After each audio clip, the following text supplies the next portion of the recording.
Hey everyone, welcome to another NFL video. In this one, we're going over my favorite plays at the quarterback position for week 2 of the NFL season on Draftkings. Hope you guys had a great Sunday. I did not. The Browns ruined all my hopes and dreams. It was awful. I just wanted to go in a corner and never open Twitter again. It was just terrible. Fantasy was fun, but man, that was rough. But I hope you guys had a fantastic Sunday. Hope all of your teams won, unless it was the Titans. If not, I'm a little upset with you. But anyway, before we continue, if you could leave a like, and if you're new to the channel, please consider hitting that subscribe button. Really helps me out, and I really appreciate it. I will be here all NFL season long with all these videos, so I really appreciate it if you subscribe. And if you guys would like access to my entire NFL sheet that I use for every single video I make, I pull all the stats from my sheet. Links in the description below for my Patreon. It's got everything you need on here. It's supposed to help you reduce research time. It's got projections, projected ownership, player info, matchup totals, Vegas, the pace they play at. So obviously, like the Cardinals, they play at a very fast pace, as you can see for Kyler Murray. It's bright green. Everything's color-coded, nice and neat. It's supposed to help you guys with your research. Everything's in one spot instead of having to open 50 tabs. And we got the 2019 stats now, which I know it's not much because it's only a one-game sample size, but hey, it's all we got to work with. Then we have the defense versus position. It's different for each position. Like for wide receivers, it'll have the cornerback data, which I think is really cool to have wide receiver versus cornerback data.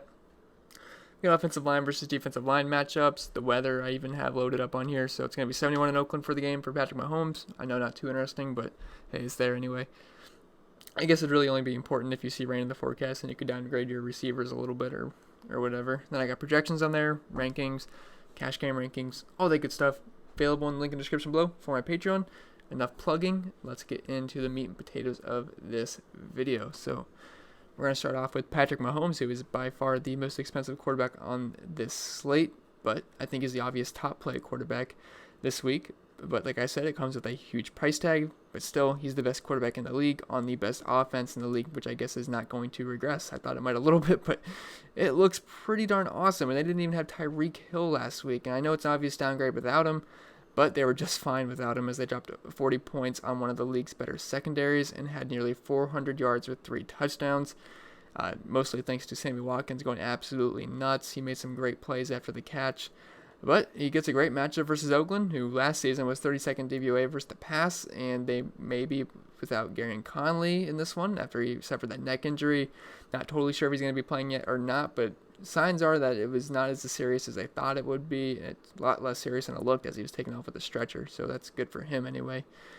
But the Raiders D looked really stiff last night, but emotions were really high with AB drama in the home opener of a primetime game, so they were really juiced up. And, you know, a lot of times after a big win like that, teams will, they'll kind of fizzle out the next week because it's really hard coming off a really high emotion win. It really is. But, yeah, and they were also facing a Joe Flacco-led offense, which always makes a lot of defenses look good anyway. So for Patrick Mahomes, I think we're in for a beatdown by Mahomes and the Chiefs in this one, and I think he is going to be the highest scoring quarterback on the slate. I know that's not bold or anything, but I think he's an absolutely fantastic play. It's a high over-under 52, implied total of nearly 30 points. I think this is a fantastic spot for Patrick Mahomes. Then right below him, we got Lamar Jackson at 6,700. He started the season off with a bang, my God. 17 for 20, 324 yards, 5 touchdowns with a perfect passer rating. You must have watched my video. I said I didn't really believe in him as much as a passer. Okay, oh man, that was good. That was really good. I'll take the L on that one. He didn't even run the ball, which is why we love him for fantasy so much. Didn't even run. I think he had like 2 attempts for 6 yards. I mean, he did this all through the air. Now, I will say this is all against a JV team in Miami where half the players already went out of the team. They're asking their agents to trade them immediately. So maybe we should take this start with a grain of salt. But this offense looked good, and so did Jackson. And now they get a matchup at home versus the Arizona Cardinals, who played a very fast pace, as do the Ravens, as you can see on the pace chart here. So there should be plenty of opportunities for points to be scored in this one, and Vegas would agree, as the Ravens have an implied total of nearly 30 points. He's going to be really popular this week coming off the monster game, which should be a ceiling game all season. If he does better than he did last week at some point in the season, and this is going to be a fun season with Lamar Jackson. But he's definitely on my radar heading into the week with his elite rushing upside and improved passing game. So do you like Lamar Jackson? Deshaun Watson, he's obviously a great quarterback, especially for fantasy, but versus Jacksonville, I think there's better option. Aaron Rodgers, that Packers offense looked awful. But Tom Brady at 6,400, so this one's going to be interesting. Tommy Boy, he had a fantastic week one with the dismantling of the Steelers with their 33-3 win. Now they get to throw one of the best receivers of all time on the roster in AB. Sign me up. I think Tom Brady's in a fantastic spot, and they're also playing the Miami Dolphins. This is not going to be pretty for the Dolphins. Dolphins fans, if you're watching this, I'm sorry, but you guys are trusting the process. You're doing the tank job. Should be better times ahead in the future, but this is your tank season. So like I said before, Lamar Jackson and the Ravens absolutely shredded the Swiss cheese defense, and if they can do it again to that degree, if the Ravens offense can do it to that degree, then New England is bound to score about 100 points in this one. Not really, but you guys get the point. And by the way, Miami gave up 43 points to Lamar last week. 43 points. That is a ton. That was without any rushing either. So Brady should have a field day, but I will say there's always the chance that Uncle Bill trolls us and Michelle has 30 carries, 200 yards, and 4 touchdowns. It's, that's just what the Patriots do to us sometimes. But so actually, if you do think that could happen, maybe you want to hedge that in GPPs and roll out Michelle in some lineups. But I honestly more than likely think that Brady smashes in this matchup. And then right below him, we have Dak Prescott, who is coming off a fantastic game. He threw for over 400 yards, 4 touchdowns versus the Giants at home. This week, he's on the road versus Washington, who Philly got a slow start, but ended up being fine. And Wentz smashed for fantasy. 2 long touchdowns to Deshaun Jackson really helped. I do much prefer Zeke in this game, especially with the loss of Josh Allen and due to the fact they are on the road and they are heavy favorites. But I don't mind going with Dak in GPPs. He looked very good last game out. And then we have Russell Wilson, who I'm not too interested in just because it's such a low passing volume offense. But Drew Brees at 6,200. I do like this play quite a bit, and this will be one of, if not the most fun game for fantasy, as it has the highest over-under of 54 on the slate. Saints are coming off a thriller at home when Brees marched them down the field just enough for less to smash a 58-yarder, which was awesome right after Watson threw that touchdown to Kenny Stills. That was a fantastic game, just a treat to watch, especially for week one. That's going to be hard to top all season. But now they're on the road in LA versus the Rams, who play much better at home. I expect this to be pretty back and forth for these two high-flying offenses, which should be great for fantasy purposes, as there is a ton of big names in this game. Breeze, Kamara, Thomas, Gurley, you guys get the point. And the Rams receivers, too, Kupp, Woods, and Cooks. You name it, there's a ton of good options in this game.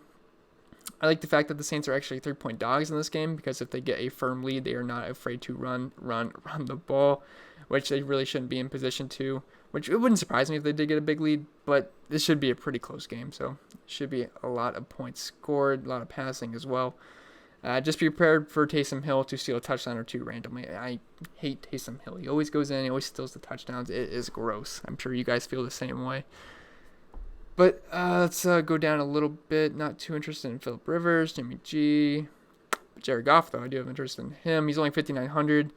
And yeah, it was pretty ugly last week for Goff, but he does play much better at home. And like I said with Breeze, this game will be awesome for fantasy purposes. The Rams are 3-point favorites and a 54-point over-under. It should be a back-and-forth shootout. The Saints were very tough on the ground last year as they were third DVOA, so this leads them to kind of being a pass funnel defense, where teams just choose to pass on them because it's really hard to run on them. The Saints were 22nd DVOA versus the pass last season, and Watson just had an excellent game versus them, and I can see similar results from Goff and his onslaught of weapons.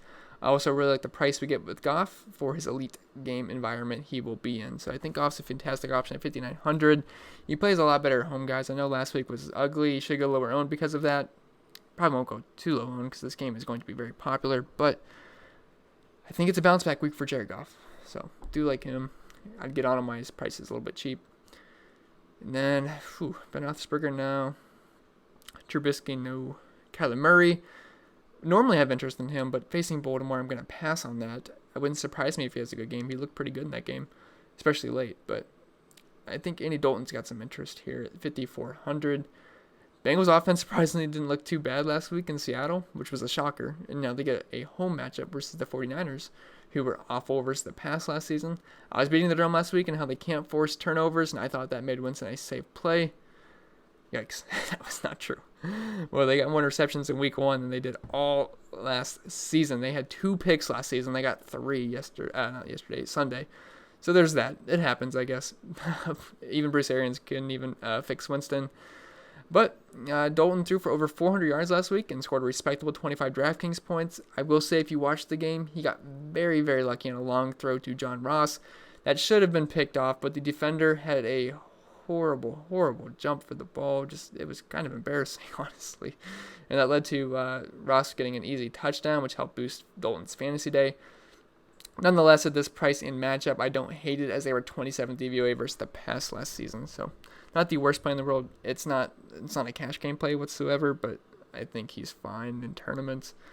Kirk Cousins, not too interested. I just can't see them throwing the ball too much. Josh Allen, he runs the ball a lot, so he's always upside there, but he loves to turn the ball over.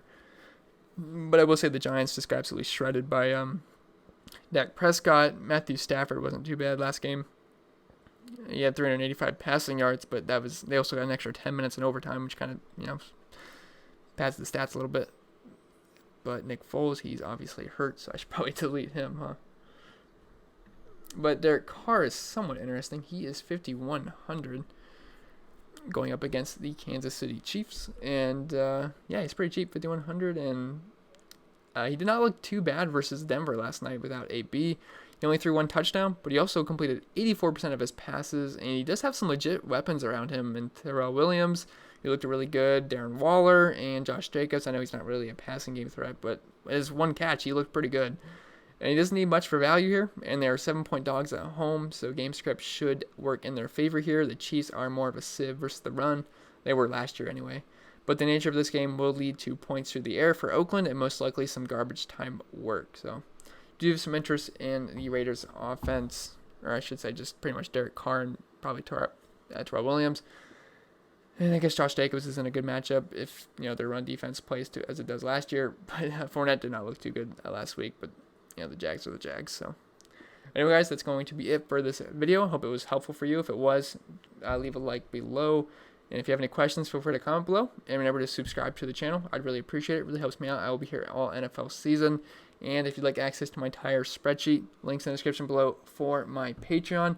I will leave you guys with that. And I wish you guys the best of luck in any DFS sports you're playing tonight.